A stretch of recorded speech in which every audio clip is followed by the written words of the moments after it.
Hello friends, my name is Aditya Chaturvedi. My roll number is 2015 BEN055. I'm from class SY.IT and my college is Walchand College of Engineering. So today I'm going to discuss something about Ethernet frame.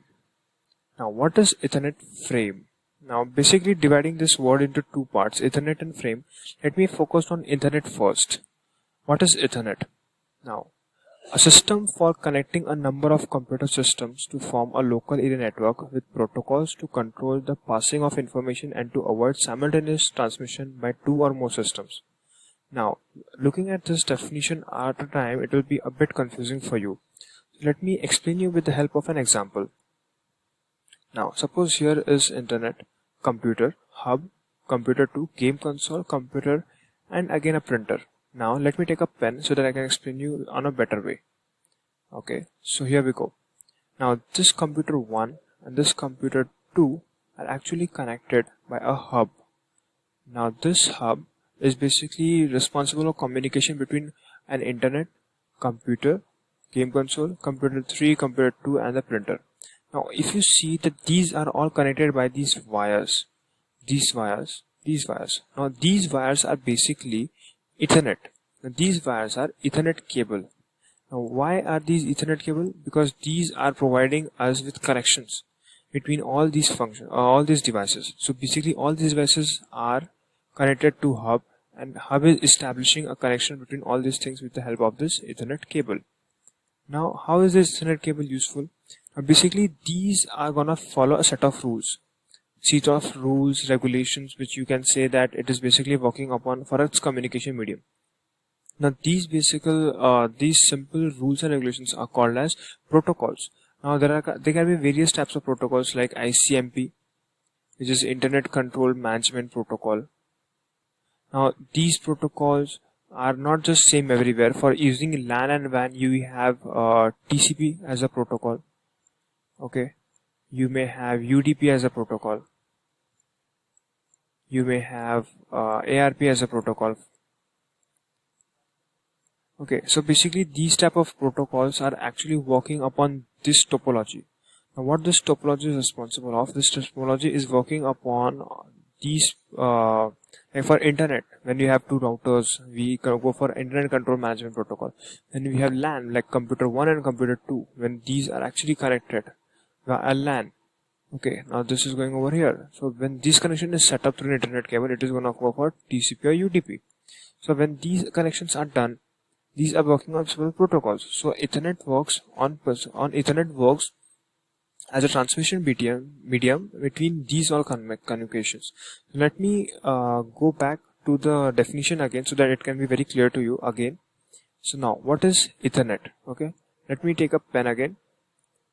Ethernet. Now, Ethernet is basically a system for connecting number of computer systems to a local area network with the help of protocols to control the passing of information and to avoid simultaneous between two or more systems. Basically, a system which connects a number of computer systems in a local area network with the help of protocols for the passing of information and avoiding simultaneous transmission of two or more systems, which is basically termed as collision.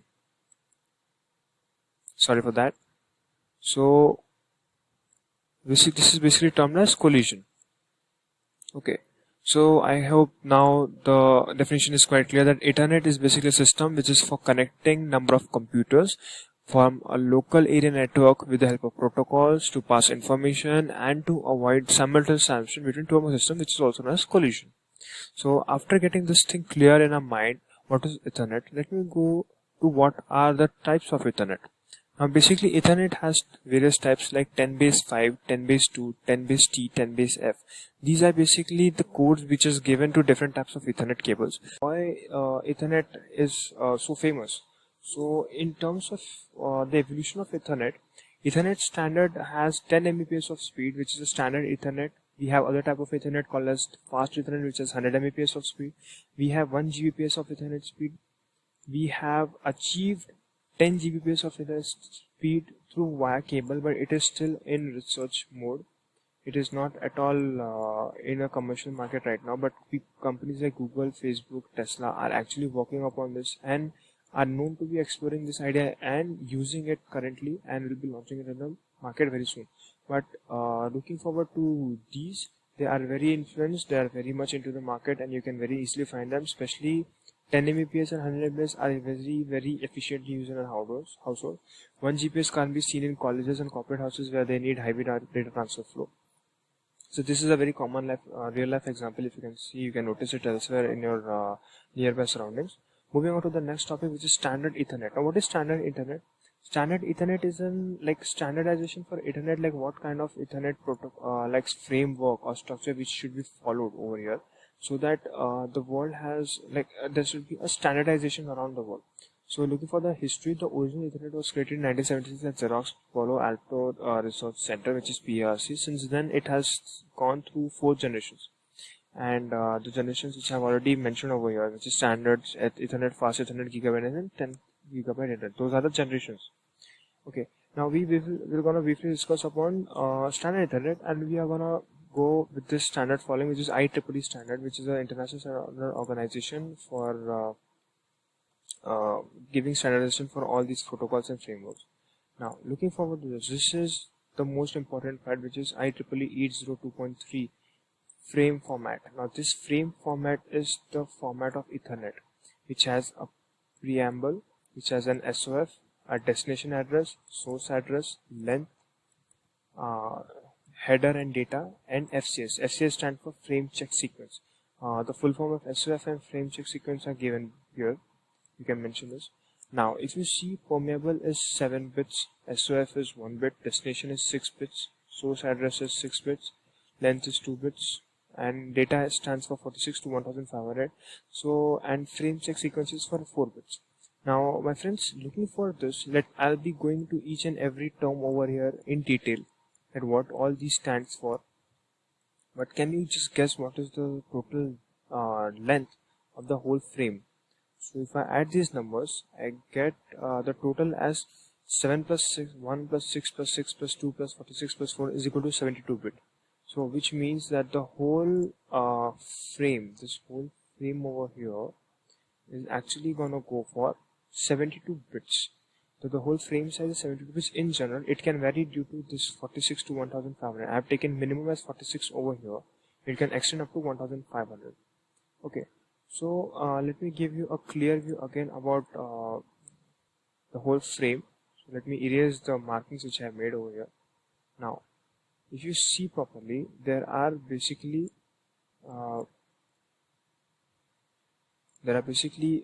permeable, destination address, source address, length, header and data, frame check sequence, and this start of frame delimiter. So these are basically sorry, my friends, this is not bits, it's actually bytes. Okay, so basically this preamble, destination address, source address, length, header of data, and FCS. I'll give you a very small introduction of source address and destination. Basically, these addresses are addresses source from where the frame is sent, and destination from the where the frame is going to reach. Length will stand for the length of the whole data which we are putting in over here is going to be stored in length. Frame check, SOF framework will be discussing here. So let me go on to the next slide. A preamble. Now, what is a preamble? Looking forward to the definition. In digital communication, preamble is a sequence of known bits sent in each frame. Now, this is a sequence of known bits. Okay, now this is 8 bytes. A sequence of known bits 10 10 10 10. You have all those things. It is used for frame synchronization such as Ethernet frames as well as for channel estimation. Now, why do we need synchronization? Suppose a frame is being sent from source. Okay, let me give you an example. This is suppose a source, and let me take over here this is suppose a destination. Now it is connected by a Ethernet cable. Okay, now suppose they want the source A wants to send a frame to source B. Okay, and at the same time source B wants to send a frame to source A.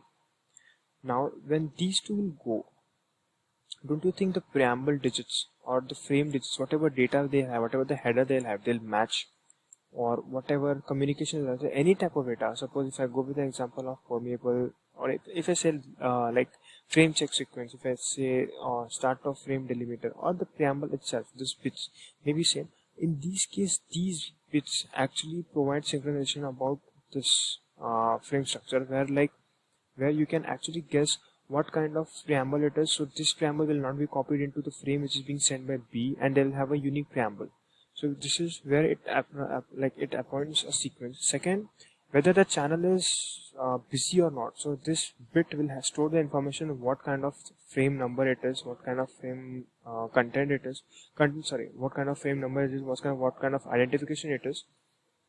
Now how this will happen is the number of contents, the number of changes you will see in this byte is going to affect this decision making process. Now what is SFD?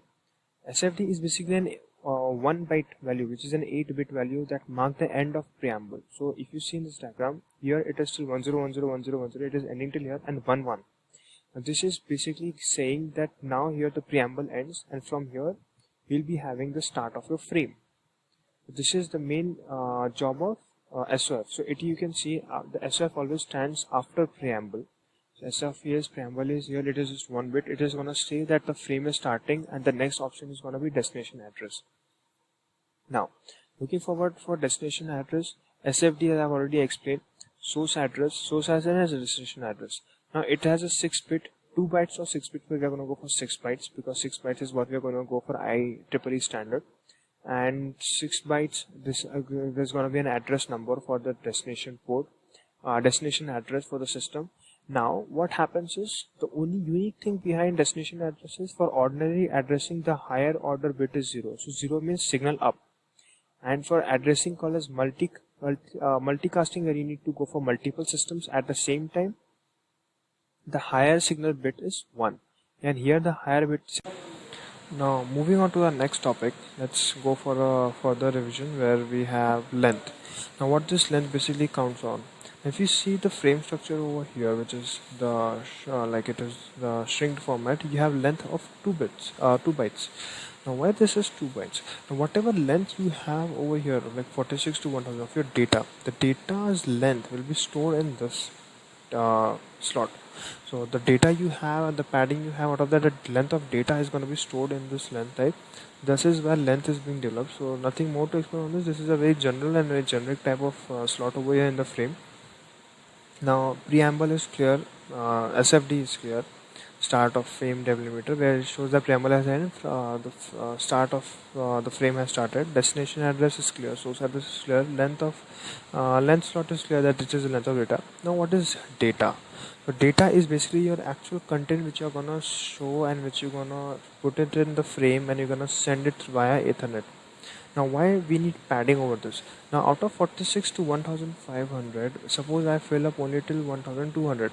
So out of the 1200, padding will be gone for 300 bits. So 1500. Now why this padding is necessary? Padding is basically necessary to fill up the empty spaces over there in the structure, in the frame structure, so that balance is been maintained in the frame. So data, and so basically this whole slot for 46 to 1500 is totally dependent on the data which we have.